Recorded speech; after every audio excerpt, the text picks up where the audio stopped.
Sometimes you get an offer that you can't simply refuse. We received a request if we wanted to work in a mountain hut in Bulgaria in October at 2,300 meters near the famous Rila lakes, an opportunity that neither of us wanted to miss. And so, straight after a bear watching adventure, we went on the road from Slovakia to Bulgaria. Join us on our first journey through Southeastern European culture, history, and the search for a ride. We are standing somewhere next to the highway in Belgrade. I found a very cheap, very nice BlaBlaCar connection, and she cancelled super last minute.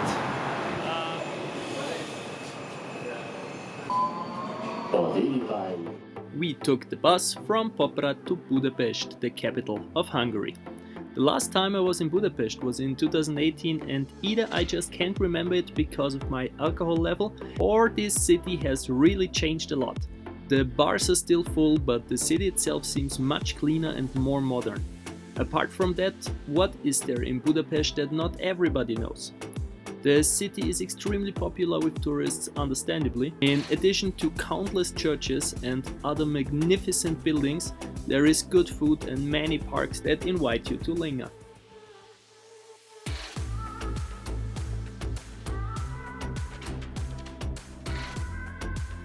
Budapest also has a long and eventful history. A unique and at the same time important building at different times cannot be seen at first glance. On the western side of the Danube in Buda, on the hill where the castle stands, there is a rock hospital. There is a 10-kilometer long natural cave and cellar system running beneath Castle Hill, which has always been used and expanded by the residents. Before the Second World War, they fortified these systems, limited the number of entrances and connected some rooms so that the system, located at a depth of 10 to 15 meters, could be used as a shelter in the event of air raids. To reduce costs, the hospital was aligned with the cave system. Rooms became wards and corridors became hallways. Construction work progressed very quickly between 1939 and 1944, and the surgical emergency hospital for the capital was opened in February 1944. The hospital's capacity was approximately 200 people, but during the siege of Budapest it was completely overcrowded. According to eyewitnesses, there were between 950 to 700 patients here, and those for whom there was no room in the hospital were placed in the cave system. Mortality was very high because of the infections and the lack of medicines and equipment. So, we've just been to the Rock Hospital Museum. Really interesting, really cool. I really recommend it if you go to Budapest by yourself. Anyway, now we go to another really cool thing. A pizzeria pub called Marxim.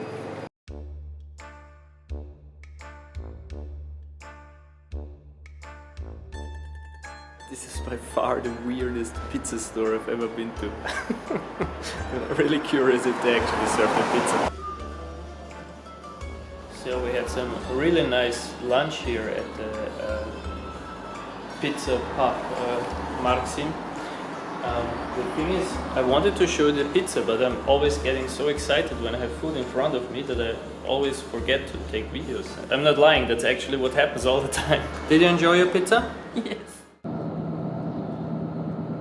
Okay guys, so we just arrived in Serbia, in the town of Novi Sad, and it's really nice. We have a great bed and breakfast with a really nice guy who owns this place, and we have a shitload of Serbian money. It looks a lot, but it's only worth like 15 euros. And we have, oh my god, we have this great burek. I haven't eaten such a good one in a long time. Fucking hell, it's so amazing, I loved it. Novi Sad is a surprisingly colorful, lively city, with many murals, bars, restaurants and some local markets. Perhaps the most interesting thing Novi Sad has to offer is the fortress Petrovaradin on the other side of the Danube. Above ground, the fortress, which was the largest in Europe in the 17th century, looks a lot like French fortresses of that time, and one of its features is the drunken clock. It is called that not only because its hour and minute hands are swapped, but Also because the timing mechanism is sensitive to changes in temperature.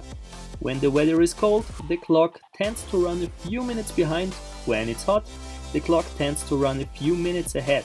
Underground, there is a 16-kilometer long tunnel system that makes it a unique structure. You can walk through these tunnels and there are also tours for them. Unfortunately, we found out about this a little bit too late, so all we had left was the sunset over Novi Sad. The next day we took the local bus to Fruška Gora National Park and took a long walk through the forest with an interesting encounter. That was interesting. So that probably was a roe deer. And it made this like twice. It crossed our path 2 times within a few seconds, pretty close.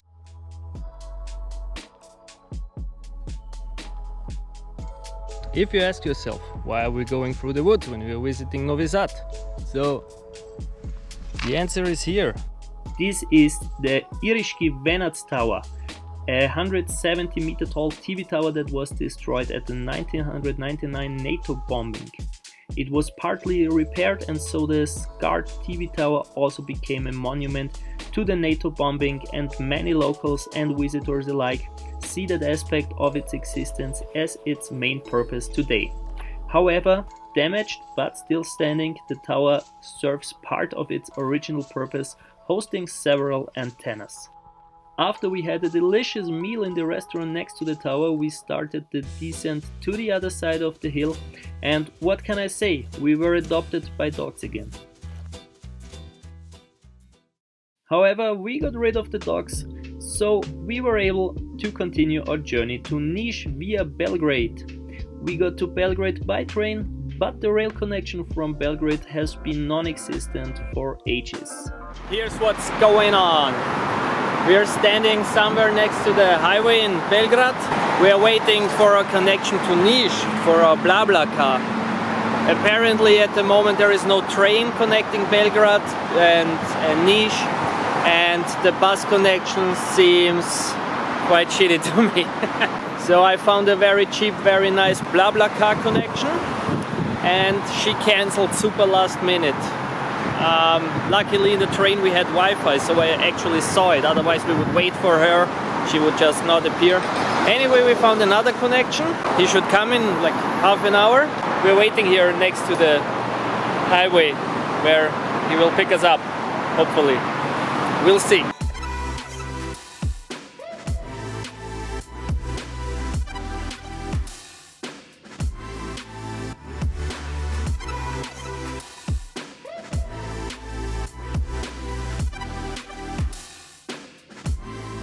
Everybody we met, we asked what to do in Niš, and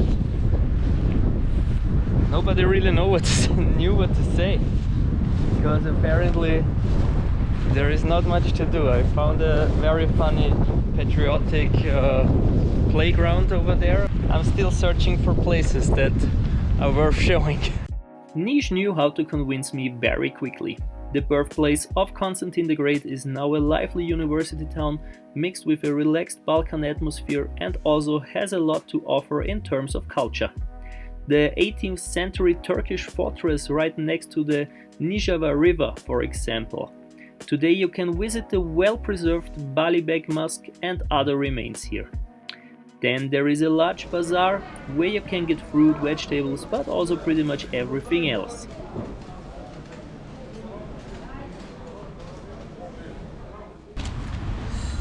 I have my first classical Serbian burger.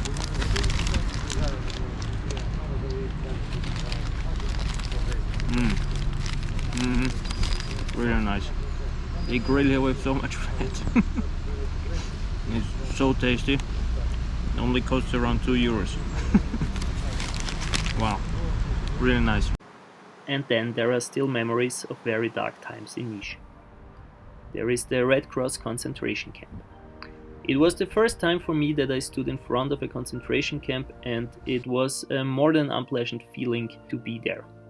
It is estimated that around 30,000 people were held in the camp and around 10,000 people were murdered. Most of the victims included Serbs, Jews, Roma and members of the Communist Party and the sympathizers, also Tito partisans and their family members. The camp existed from September 1941 until it was liberated by Tito partisans in September 1944. A symbol of the Serbian resistance against the Ottoman Empire is Cele Kula, the Skull Tower. It was constructed by the Ottoman Empire following the Battle of Chega of May 1809. During the battle, Serbian rebels under the command of Stevan Sindelic were surrounded by the Ottomans. Knowing that he and his fighters would be impaled if captured, Sindelic detonated a powder magazine within the rebels' hidings, killing himself, his subordinates and the Ottoman soldiers. The Ottomans then built the tower originally from 952 rebel skulls. At that time it served as a deterrent against the rebels. The one that is said to belong to Sindelic is enclosed in a glass container. It is now seen as a symbol for independence by many Serbs. So welcome to a new country. Can you see it behind me? Yes, somehow. Sofia Central Station. Welcome to Bulgaria. Wow, such colorful metro station. Look at the rail.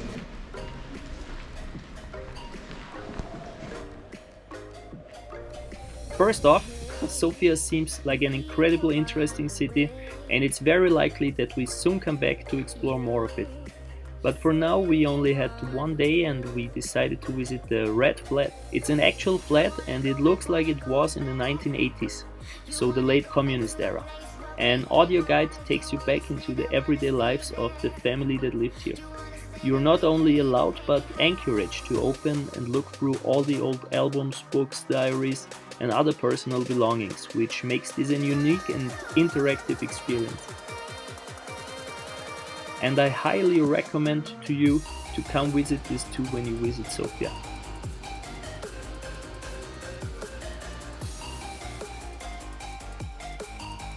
But now to why we are here. We will work in the Rila Mountains at the Ivan Vazov hut at 2,300 meters volunteering for October.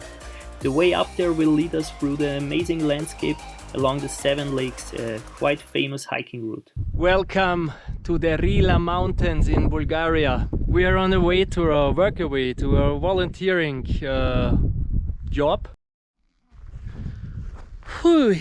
Okay, definitely the hardest path to work I ever had to do, but on the other hand, definitely the most beautiful. Somewhere here behind me you can already see the Ivan Vazov hut where we're gonna work. Really beautiful. I'm really looking forward to it. And well, I hope you liked the video. If you want to know what we do on the mountain hut actually, better subscribe to the channel to see it in the next video. So have a great day and see you next time. Bye.